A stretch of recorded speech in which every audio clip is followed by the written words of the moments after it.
Hi everyone, welcome back to our channel. അപ്പോൾ ഇന്ന് നമ്മൾ ചെയ്യാൻ പോകുന്നത് മാക്സി കുർത്തിയുടെ സ്റ്റിച്ചിങ് ആണ്. നമ്മൾ കഴിഞ്ഞ വീഡിയോയിൽ ഇതിന്റെ കട്ടിംഗ് എല്ലാം ഡീറ്റെയിൽ ആയിട്ട് കണ്ടിട്ടുണ്ട്. അപ്പോൾ അത് കണ്ടിട്ടില്ലാത്തവർ അത് കണ്ടതിന് ശേഷം ഈ വീഡിയോ കാണുക, എങ്കിലേ നിങ്ങൾക്ക് നന്നായിട്ട് മനസ്സിലാവത്തുള്ളൂ. അപ്പോൾ നമുക്ക് സ്റ്റാർട്ട് ചെയ്യാം. അപ്പോൾ കഴിഞ്ഞ വീഡിയോയിൽ നമ്മൾ ക്യാൻവാസ് എല്ലാം കട്ട് ചെയ്ത് വെച്ചിട്ടുണ്ടായിരുന്നു ഇതുപോലെ. അപ്പം നമ്മൾ ക്യാൻവാസ് ഒട്ടിക്കുമ്പോൾ കഴിവതും കോട്ടൺ തുണിയിലേക്ക് വെക്കാനായിട്ട് ശ്രമിക്കുക. ഇത് ലൈനിങ് തുണിയാണ് ഞാൻ എടുത്തിരിക്കുന്നത്. ഇതിന്റെ ആ ഒരു ഫ്ലവറിന്റെ ഡിസൈൻ ഡാർക്ക് ആയതുകൊണ്ട് ആ ഡാർക്ക് തന്നെയാണ് ഞാൻ എടുത്തിരിക്കുന്നത്. ഈ തുണി നല്ല ഒഴുക്കൻ തുണി ആയതുകൊണ്ട് തന്നെ നമുക്ക് നെക്ക് തയ്ച്ച് തിരിച്ചിടുമ്പോൾ നല്ല ഭംഗിക്ക് വരില്ല. അപ്പോൾ കഴിവതും നിങ്ങൾ കോട്ടൺ തുണി തന്നെ എടുക്കാനായിട്ട് ശ്രമിക്കുക. അപ്പോൾ ഫ്രണ്ട് ഭാഗവും ബാക്ക് ഭാഗവും നമ്മൾ അയൺ ചെയ്ത് നന്നായിട്ട് എടുത്തിട്ടുണ്ട്. പിന്നെ നമുക്ക് ഈ അരികു വശം രണ്ടെണ്ണത്തിന്റെയും ഒന്ന് തയ്ച്ചു കൊടുക്കാം. ക്യാൻവാസ് നമ്മൾ ഇതുപോലെ അരികുവശം എല്ലാം തയ്ച്ചെടുത്തിട്ടുണ്ട്. ഇനി വേണ്ട നമുക്ക് ഇതിന്റെ മിഡിൽ പോയിന്റ് എടുക്കുകയാണ്. ഈ രണ്ട് ക്യാൻവാസും ഇങ്ങനെ ഒരുപോലെ വരുന്ന പോലെ പിടിച്ചിട്ട് ഇതിന്റെ മിഡിൽ പോയിന്റ് എടുക്കുക. അടുത്തതിന്റെ മിഡിൽ പോയിന്റ് ഞാൻ ഇതുപോലെ എടുത്തിട്ടുണ്ട്. ഇനി നമുക്ക് ഈ കുർത്തിയിലേക്ക് വെച്ചു കൊടുക്കാം. ഫസ്റ്റ് നമുക്ക് ഇതിന്റെ നെക്ക് എടുത്തിട്ട് ഇതിന്റെ മിഡിൽ പോയിന്റ് എടുക്കണം. ഈ ഷോൾഡർ തമ്മിൽ ഒരുമിച്ച് പിടിച്ചിട്ട് എപ്പോഴും മിഡിൽ പോയിന്റ് എടുത്തിട്ടേ ചെയ്യാവുള്ളൂ, ഇല്ലെങ്കിൽ നന്നായിട്ട് ഒരിക്കലും കറക്റ്റ് ആയിട്ട് വരില്ല. ഇതുപോലെ നമ്മൾ വെച്ചു. ഇനി ഇതിലേക്ക് നമുക്കിത് വെച്ചു കൊടുക്കാം. ഇതിലേക്ക് ഇങ്ങനെ വെച്ചിട്ട് ഞാനിവിടെ പിൻകുത്തിയാണ്. കാരണം നമുക്ക് ഇത് നല്ല ഒഴുക്കുള്ള ടൈപ്പ് തുണിയാണ്. അപ്പം നന്നായിട്ട് ഇരിക്കണമെങ്കിൽ പിൻകുത്തി കൊടുക്കുന്നത് നല്ലതായിരിക്കും. ഇതുപോലെ പിൻകുത്തി എടുത്തിട്ടുണ്ട്. ഇനി നമുക്ക് ക്യാൻവാസിന്റെ തൊട്ടരികിനൂടെ തന്നെ, ഒരിക്കലും അകത്തേക്കോ ഈ ക്യാൻവാസിന്റെ പുറത്തേക്കോ കയറി തയ്ക്കരുത്. ക്യാൻവാസിന്റെ ഈ തൊട്ടരികിനില്ലേ നമ്മൾ കട്ട് ചെയ്തിരിക്കുന്നത്, അതിന്റെ അരികിനൂടെ തന്നെ നമുക്കിത് തയ്ച്ചെടുക്കാം. നമ്മൾ ക്യാൻവാസിന്റെ തൊട്ടരികിനൂടെ തന്നെ തയ്ച്ചെടുത്തിട്ടുണ്ട്. ഇതുപോലെ തന്നെ നമ്മൾ ബാക്ക് പീസിന്റെയും തയ്ച്ചെടുത്തിട്ടുണ്ട്. ഇനി നമുക്ക് ഒരു 1/2 ഇഞ്ച് വെച്ച് ഇത് കട്ടിങ് കൊടുക്കാം. അതിനുശേഷം ചെറിയ കട്ടിങ്ങും ഇതിന്റെ ഇടയ്ക്ക് നമുക്ക് കൊടുക്കാം. 1/2 ഇഞ്ച് വീതം നമുക്ക് ഫുള്ളായിട്ട് കട്ട് ചെയ്തെടുക്കാം. അതിനുശേഷം ഇതിന്റെ അരികുവശം നമുക്ക് ചെറിയ കട്ടിങ് കൊടുക്കാം. ഫുള്ളായിട്ട് കട്ടിങ് കൊടുക്കണം. കട്ടിങ് കൊടുത്തിട്ടുണ്ട്. ബാക്ക് സൈഡിന്റെയും ഇതേപോലെ തന്നെ നമുക്ക് കട്ട് ചെയ്തെടുക്കാം.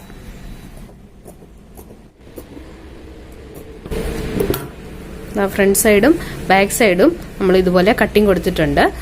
നമ്മൾ ഫ്രണ്ട് പാർട്ട് നമുക്കിത് തിരിച്ചിട്ടിട്ട് തയ്ച്ചു കൊടുക്കാം. ബാക്ക് പാർട്ട് അങ്ങനെ തന്നെ ഇരിക്കണം. ഫ്രണ്ട് പാർട്ട് മാത്രം നമുക്ക് ഫുള്ളായിട്ട് തിരിച്ചിട്ട് കൊടുക്കാം. ഇതുപോലെ ഫുള്ളായിട്ട് നമ്മൾ തിരിച്ചിട്ട് കൊടുത്തിട്ടുണ്ട്. എന്നിട്ട് നമുക്ക് ഇതിന്റെ അരികിനൂടെ തന്നെ നമുക്ക് റൗണ്ടിൽ സ്റ്റിച്ച് കൊടുക്കാം. ഇതിന്റെ തൊട്ടരികിനൂടെ തന്നെ വേണം സ്റ്റിച്ച് കൊടുക്കാനായിട്ട്. നെക്ക് നമ്മൾ ഇതുപോലെ നന്നായിട്ട് തയ്ച്ചെടുത്തിട്ടുണ്ട്. നമ്മൾ ബാക്ക് സൈഡ് കട്ട് ചെയ്ത് വെച്ചിട്ടില്ലായിരുന്നോ, സെയിം അതേപോലെ തന്നെ അതിന്റെ റൈറ്റ് സൈഡും ഇതിന്റെ റൈറ്റ് സൈഡും കൂടെ നമുക്ക് ഒരുമിച്ച് വെക്കാം. അതിനുശേഷം നമ്മൾ ഈ പാളി പോലെ ഇതിങ്ങനെ തുറന്നിട്ട് നമുക്ക് ഷോൾഡർ തമ്മിൽ അടിച്ചു ചേർക്കാം. നമ്മൾ എല്ലാ വീഡിയോസിലും ചെയ്യുന്നതാണ്. അപ്പം ഷോൾഡർ ചെയ്യുന്നത് എങ്ങനെയാണെന്നുള്ളത് അറിയില്ലെങ്കിൽ നമ്മൾ അതിന് സെപ്പറേറ്റ് വീഡിയോ ഇട്ടിട്ടുണ്ട്. അപ്പം അത് കണ്ടതിന് ശേഷം ചെയ്യുക. ഇവിടെ നമുക്ക് പിൻകുത്തി കൊടുക്കാം. ഇവിടെ അതുപോലെ ഇത് നമുക്കിങ്ങനെ നിവർത്തിട്ട് ഇതിലേക്ക് വെച്ചു കൊടുക്കാം.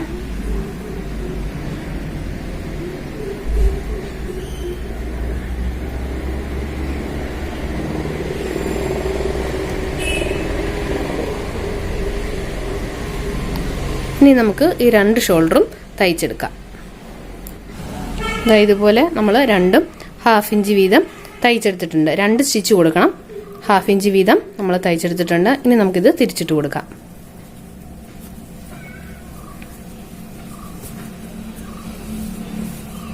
ഇതുപോലെ നമ്മൾ തിരിച്ചിട്ട് കൊടുത്തിട്ടുണ്ട്. അകവശവും പുറവശവും നന്നായിട്ട് നീറ്റായിട്ട് നമുക്ക് വന്നിട്ടുണ്ട്.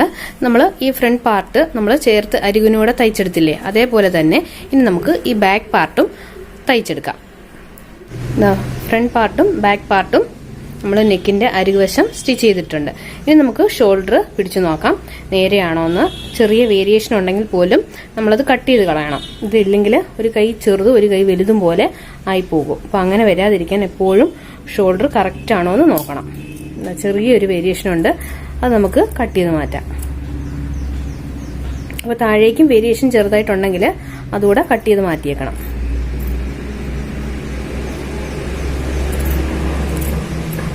ഇതുപോലെ നമ്മൾ കട്ട് ചെയ്തിട്ടുണ്ട്. ഇനി നമുക്ക് ഇതിലേക്ക് സ്ലീവ്സ് വെച്ച് കൊടുക്കാം.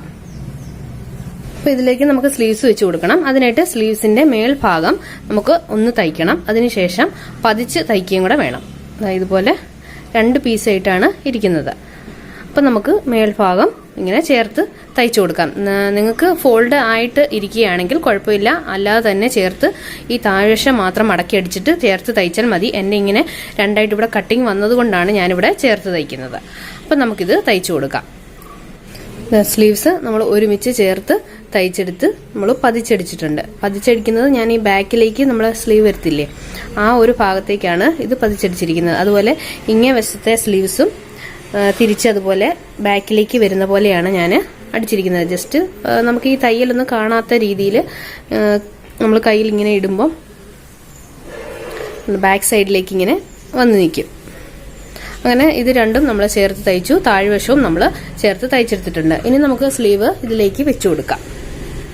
ഇത് ആം ഹോളിലേക്ക് നമ്മൾ ഈ സ്ലീവ് ഇതിന്റെ റൈറ്റ് സൈഡും കറക്റ്റ് നമ്മൾ ഈ സ്ലീവിന്റെ മിഡിൽ പോയിന്റ് എടുത്തിട്ട് നമുക്ക് ഈ ഷോൾഡറിന്റെ ആ ഒരു ജോയിൻ വരുന്ന ഭാഗത്തേക്ക് ഇത് നമുക്ക് വെച്ചു കൊടുക്കാം. അതിനുശേഷം മിഡിലിൽ നിന്നാണ് നമ്മൾ തയ്ച്ചു തുടങ്ങുന്നത്.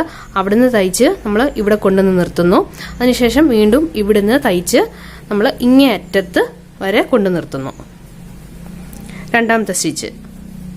അതിനുശേഷം 3ാമത്തെ സ്റ്റിച്ച് എന്ന് പറഞ്ഞാൽ അവിടുന്ന് നമ്മൾ വീണ്ടും തയ്ച്ച് ഈ മിഡിലേക്ക് കൊണ്ടുവന്ന് നിർത്തുന്നു. സ്ലീവ്സ് ജോയിൻ ചെയ്യുന്നതൊക്കെ നമ്മൾ നേരത്തെയുള്ള വീഡിയോസിലെല്ലാം നല്ലപോലെ കാണിച്ചിട്ടുണ്ട്. അപ്പോൾ അറിയാത്തവർ അത് കണ്ടതിന് ശേഷം ജോയിൻ ചെയ്യാം. ഓക്കെ.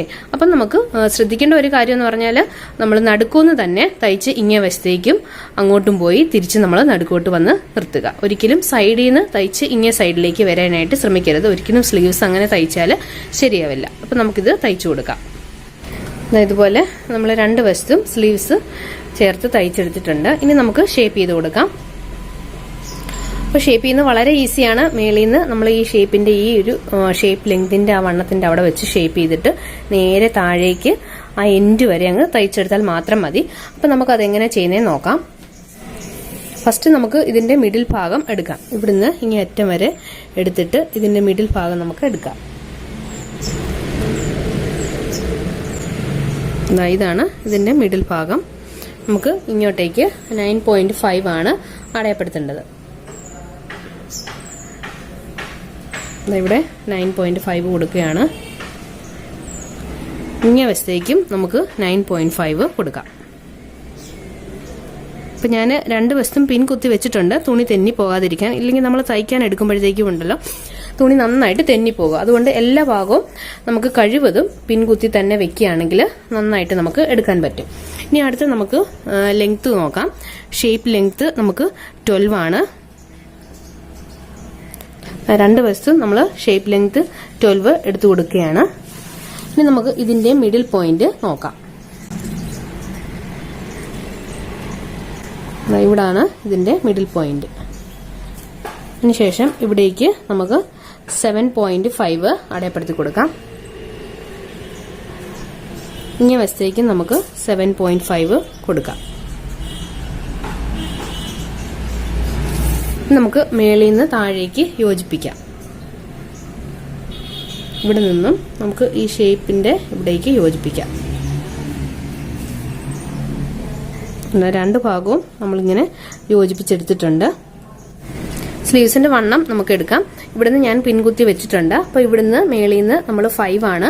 അപ്പോൾ മേളിൽ നിന്ന് നമ്മൾ ഓൾറെഡി 5 ഇവിടെ എടുത്തു വെച്ചിട്ടുണ്ട്. അതിനുശേഷം ഈ ഒരു പോയിന്റിൽ നിന്ന് നമുക്ക് വണ്ണത്തിന്റെ ആ പോയിന്റിലേക്ക് വരച്ച് യോജിപ്പിക്കാം. അപ്പോൾ നിങ്ങൾക്ക് ഷേപ്പ് കുറച്ചുകൂടെ വേണമെന്നുള്ളവർക്കാണെങ്കിൽ ഇങ്ങനെ വരച്ചെടുത്തതിന് ശേഷം നന്നായിട്ട് ഷേപ്പ് കൊടുക്കുക. അല്ലെങ്കിൽ ചിലർക്ക് ഇവിടെ ഈ ഭാഗമൊക്കെ ഇങ്ങനെ കുറച്ച് ലൂസായിട്ട് കിടക്കും. അപ്പോൾ ഷേപ്പ് ചെയ്യണമെന്നുള്ളവർക്ക് ഷേപ്പ് ചെയ്ത് കൊടുക്കാം. ഇതുപോലെ നമ്മൾ ഷേപ്പ് ചെയ്തെടുത്തിട്ടുണ്ട്. ഇനി നമുക്ക് അടുത്ത സ്ലീവ്സും ചെയ്തെടുക്കാം. അങ്ങനെ നമ്മൾ 2 സ്ലീവ്സും ഷേപ്പ് ചെയ്തെടുത്തിട്ടുണ്ട്. ഇനി നമുക്ക് വേണ്ടത് ഇവിടെ ഞാൻ ഷേപ്പ് ചെയ്തിട്ടില്ലായിരുന്നോ, നമ്മുടെ ഷേപ്പ് ലെങ്തിന്റെ അവിടെ നമ്മൾ ഷേപ്പ് കൊടുത്തു. അവിടുന്ന് ഇങ്ങനെ ചേർത്ത് തന്നെ നമ്മളിങ്ങനെ ചെയ്താൽ മാത്രം മതി. ഇവിടുന്ന് ഇങ്ങനെ ഒന്ന് കേർവാക്കി വരച്ച് ഇങ്ങനെ നേരെ ഇങ്ങനെ താഴോട്ട് പോരുത്. ഈ സൈഡിലേക്ക് നമ്മൾ കട്ട് ചെയ്തെടുത്തില്ലേ, അതിലേക്ക് തന്നെ അങ്ങ് ചേർത്ത് തയ്ച്ചാൽ മാത്രം മതി. അവിടെ നിന്ന് ഇങ്ങനെ നമ്മൾ വന്ന് താഴെ വരെ നമുക്ക് ഇതുപോലെ തന്നെ തയ്ച്ചെടുത്താൽ മാത്രം മതി, വേറെ ഒരു വ്യത്യാസവും ഇല്ല. അപ്പം നമ്മൾ നേരത്തെ കട്ട് ചെയ്തെടുത്തില്ലേ, അപ്പം നമ്മളിങ്ങനെ ഷേപ്പ് ഇവിടെ നിന്ന് ഇങ്ങനെ കൊടുത്ത് ഇതിലേക്ക് ഇങ്ങനെ അങ്ങ് തയ്ച്ചെടുത്താൽ മാത്രം മതി, വേറെ വ്യത്യാസമൊന്നുമില്ല. ഒരിക്കലും ഇവിടെ നിന്ന് ഇങ്ങനെ വന്നിട്ട് കയറി വീതിട്ട് നേരെ തയ്ക്കാൻ ശ്രമിക്കരുത്. അങ്ങനെ വന്നു കഴിഞ്ഞാൽ ഇവിടെ പിടുത്തം പോലെ ഉണ്ടാവും. നേരെ ഇങ്ങനെ ഷേപ്പ് ചെയ്തിട്ട് ഇങ്ങനെ താഴെ വരെ തയ്ച്ചെടുത്താൽ മതി. അപ്പം നമുക്കിത് തയ്ച്ചെടുക്കാം. അതാ ഇതുപോലെ നമ്മൾ ഷേപ്പ് ചെയ്തെടുത്തിട്ടുണ്ട്. ഇവിടെ നിന്ന് ഇങ്ങനെ ഷേപ്പിൻ്റെ അവിടെ കൊണ്ടുവന്നിട്ട് നമ്മൾ മേളിൽ നിന്ന് ഇങ്ങനെ വളച്ചെടുത്തല്ലേ ഇങ്ങോട്ട് കൊണ്ടുവന്ന്, അതുപോലെ തന്നെ വളച്ച് താഴേക്ക് ഇങ്ങനെ കൊണ്ടുവന്ന് നമ്മൾ താഴെ വരെ സ്ട്രെയിറ്റ് ആയിട്ടാണ് തയ്ച്ചിരിക്കുന്നത്. കണ്ടോ, താഴെ വരെ സ്ട്രെയിറ്റ് ആയിട്ട് തയ്ച്ചെടുത്തിട്ടുണ്ട്. താഴെ വരുമ്പോൾ രണ്ട് തുണിയും ഒരേപോലെ തന്നെ ഫ്രണ്ടും ബാക്കും യോജിച്ച് വരണം, ഏറ്റക്കുറച്ചിലുണ്ടാവരുത്. അങ്ങനെ വന്നു കഴിഞ്ഞാൽ നമ്മളിത് തയ്ച്ചിട്ട് വീണ്ടും നമ്മൾ ഇതുപോലെ ചേർത്ത് തന്നെ തയ്ച്ചെടുക്കണം. അപ്പോൾ ചില തുണിക്ക് നമുക്ക് പിടിച്ച് നമ്മൾ തയ്ച്ച് വരുമ്പോഴത്തേക്കും അങ്ങോട്ടും ഇങ്ങോട്ടും ഒക്കെ ഇതിങ്ങനെ ഏറിയും കുറഞ്ഞു വരുന്നു കഴിഞ്ഞാൽ ലാസ്റ്റ് നമ്മൾ തയ്ക്കുമ്പോൾ ഒരുപോലെ ഇങ്ങനെ വന്ന് നിൽക്കില്ല. അഥവാ അല്ലെങ്കിൽ കട്ട് ചെയ്തിരിക്കുന്ന കറക്റ്റ് അല്ലെങ്കിൽ പോലും ഇവിടെ നേരെ വരാതിരിക്കും. അങ്ങനെ ഉണ്ടെന്നുണ്ടെങ്കിൽ നീളം നിങ്ങൾക്ക് കറക്റ്റ് ഉണ്ടെങ്കിൽ ബാക്കി നമുക്ക് കട്ട് ചെയ്തിട്ട് താഴ്വശം നമുക്ക് മടക്കി തയ്ച്ചു കൊടുക്കാം. താഴ്വശം നമ്മൾ സാധാ പോലെ തന്നെ രണ്ടായിട്ട് മടക്കി തയ്ക്കുകയാണ് ചെയ്യുന്നത്. ഫുള്ളായിട്ട് നമുക്ക് രണ്ടായിട്ട് മടക്കി തയ്ച്ചു കൊടുക്കാം. അഥവാ നിങ്ങൾക്ക് ഹെമ്മിങ് ചെയ്യാനാണ് ഇഷ്ടമെങ്കിൽ അങ്ങനെ വേണമെങ്കിലും ചെയ്തു കൊടുക്കാം. അപ്പോൾ ഇത് ഫുള്ള് നമുക്ക് മടക്കി തയ്ച്ചു നോക്കാം. ഇതാ അങ്ങനെ നമ്മുടെ മാക്സി കുർത്തി റെഡി ആയിട്ടുണ്ട്. കണ്ടോ, താഴ്വശം ഞാൻ നന്നായിട്ട് വിരിച്ചിട്ടിട്ടുണ്ട് കാണാനായിട്ട്. അപ്പോൾ ഇത്രയും വിരിവാണ് നമുക്ക് കിട്ടുന്നത്. താഴെ നമ്മൾ രണ്ടായിട്ട് മടക്കി അടിച്ചിട്ടുണ്ട്. ചെറിയ ചുളിവ് പോലെ നമുക്ക് വരും ഒരു വശത്തേക്ക് അടിക്കുമ്പോൾ. നമ്മളത് തിരിച്ചിട്ടിട്ട് മറുവശവും കൂടെ ഇവിടെ 2 സ്റ്റിച്ച് കൊടുക്കാമെങ്കിൽ ആ ചുളിവെല്ലാം നന്നായിട്ട് മാറി വരുന്നതായിരിക്കും. ഓക്കെ, അപ്പം നിങ്ങൾക്ക് എല്ലാവർക്കും ഇഷ്ടമായെന്ന് കരുതുന്നു. എന്തെങ്കിലും ഡൗട്ട്സ് ഉണ്ടെങ്കിൽ നിങ്ങൾക്ക് ചോദിക്കാവുന്നതാണ്. അപ്പം നിങ്ങൾക്ക് വീഡിയോ ഇഷ്ടമായെങ്കിൽ സബ്സ്ക്രൈബ് ചെയ്യാൻ മറക്കരുത്, തൊട്ടടുത്തുള്ള ബെൽ ബട്ടൺ അമർത്താൻ മറക്കരുത്. അടുത്ത നല്ല വീഡിയോ ആയിട്ട് നമുക്ക് ഇനിയും കാണാം friends. Thank you, bye bye.